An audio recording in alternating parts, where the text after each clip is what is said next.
This is problem 13.62. It's on page 847. An elastic cable is to be designed for bungee jumping from a tower 130 foot high.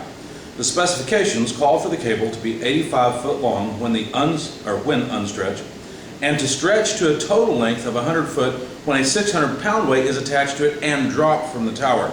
This is not an equilibrium position where 600 pounds just hangs at 100 foot. It's how far the 600 pound weight travels and goes down to ensure that a person who weighs less will not go farther. Determine A, the required spring constant K of the cable, and B, how close to the ground a 186 pound man will come if he uses this cable to jump from the tower. Now obviously if he weighs less than the weight, then he shouldn't come as close to the ground. So that's a kind of a sanity check for us. All right, so what's been given is some dimensional information. Let me make a sketch of it. Here's the platform that is a total of 130 foot from the ground. Okay.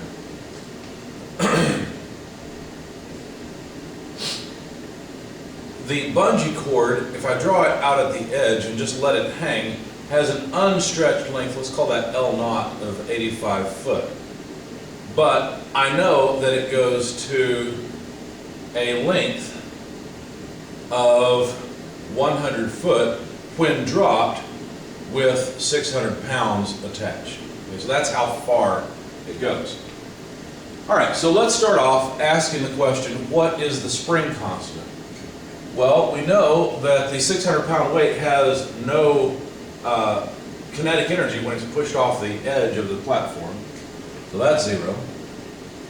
There is work done from state 1 to state 2 on the 600 pound weight. Let's go ahead and put the 600 pound weight down here. Okay.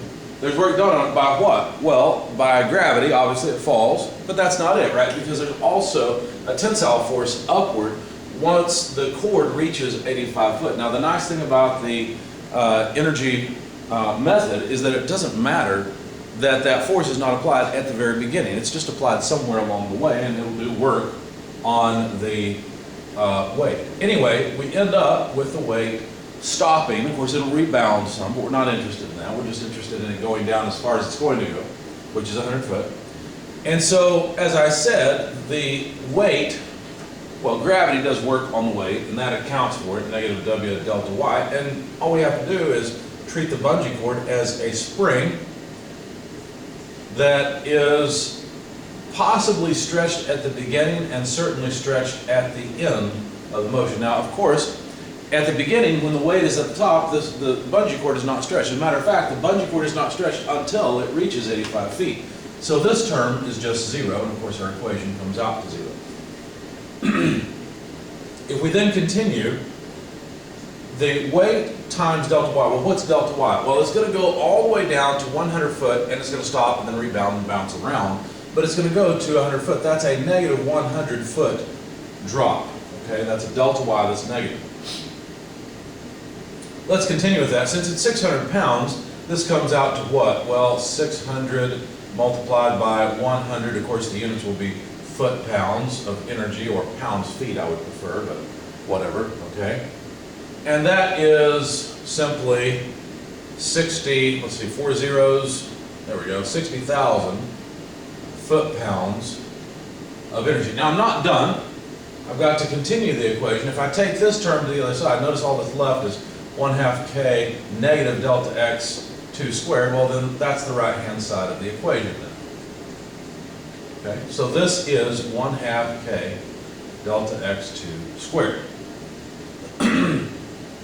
Now we actually know how far the weight pulls the bungee cord beyond its rest position, its free length, and that is to 100 feet from 85. So delta X2 is simply 15 feet. Okay? So basically what we need to do is say that our spring constant K, if we solve for this, would be 60,000 foot-pounds times 2, bringing the 2 over, and then divided by 15 foot squared, which will give us units of pounds force per feet. or per foot, which is exactly what we expect. And that number comes out, and I'll just write it over here because I need the space.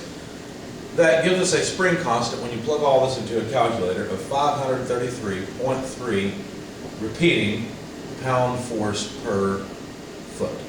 Okay? So there's the end of part A. Part B is similar. We want to know how far down a man will drop when he only weighs 186 pounds, not 600 pounds like the dead weight that we had before. So for part B, we'll use the same energy balance. Understanding that the man doesn't really jump up or down, he just steps off the platform, and he ends up not moving at some point where he's falling. It won't be 100 foot, it'll be less, but he ends up falling and of course bouncing around. That's half the fun of it. But our equation looks exactly like it did before. Negative W delta Y plus 1/2 K delta x1 squared, still nothing at the initial state, delta x2 squared equals 0.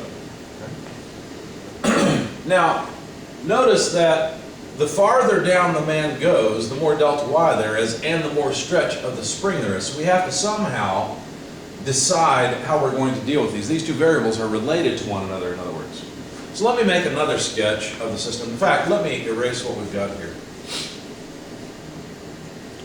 And let me add some things to it. So here's the free position. We know that the man is going to stretch the cord to some position. I don't know what that will be. We're going to take our positive y coordinate up. Obviously, we've already assumed that, but we're going to start at the 0 down here at the bottom of the floor. So the man is going to go to some distance we will call D. When he goes to that distance, or if you like, we could say it's to some y position, whatever you want to call it. When he gets to that point, the spring or the bungee cord will be stretched by delta x2, whatever that is. So notice these things are related to one another.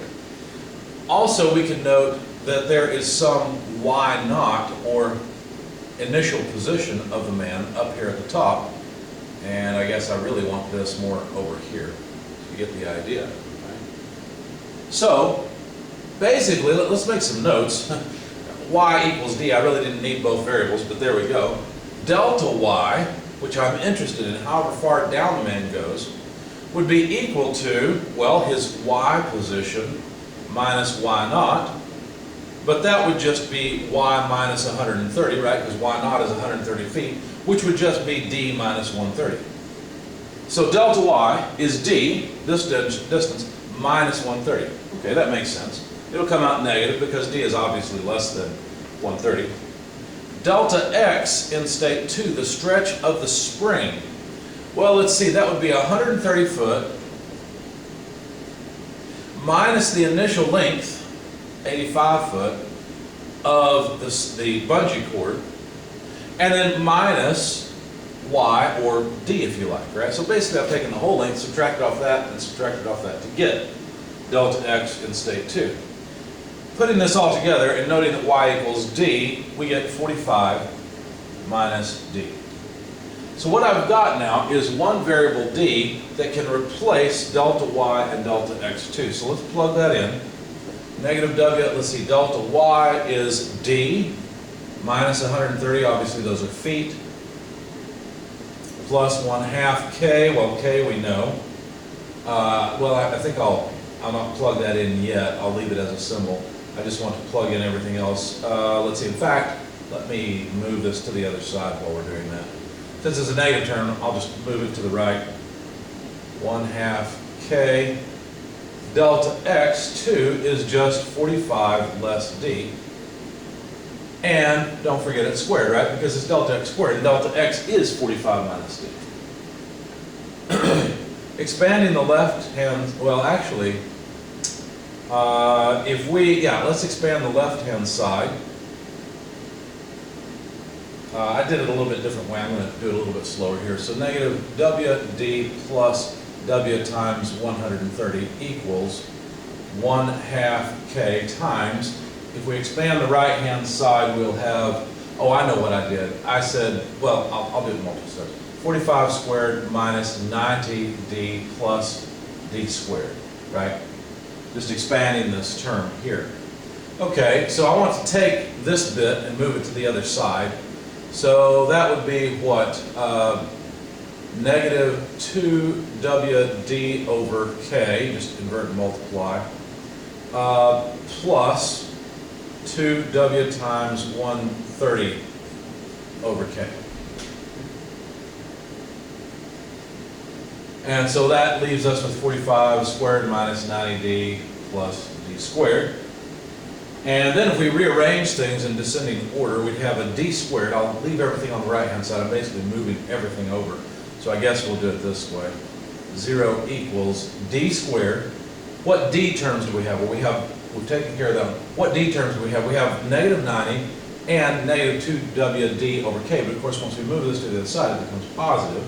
So that would be plus, from this term, 2W over K, which what I'm going to do is factor out a D. That's this term.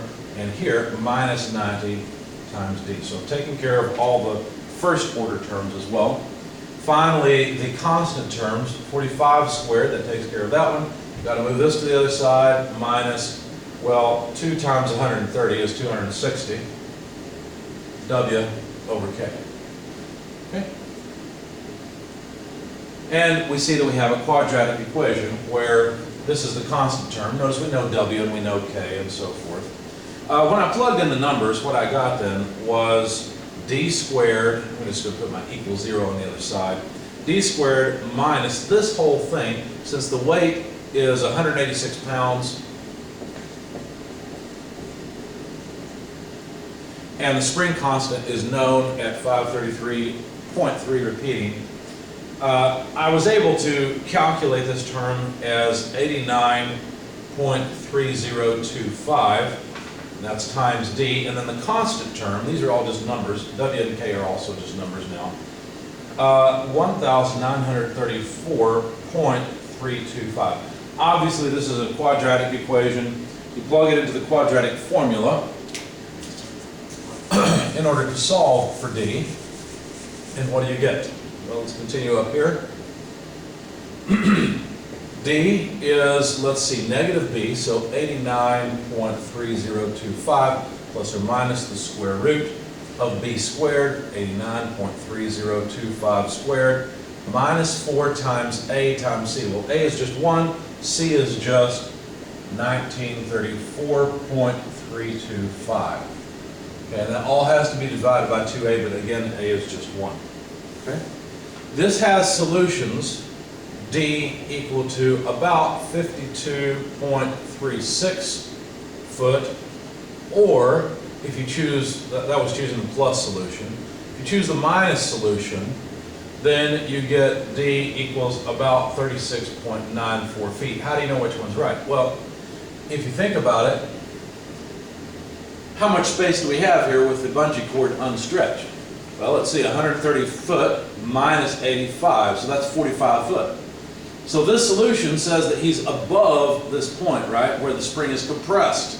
Well, bungee cords don't compress. They're a lot like a rope. You can't push a rope. So that means this solution is not the one we want. This is. Okay?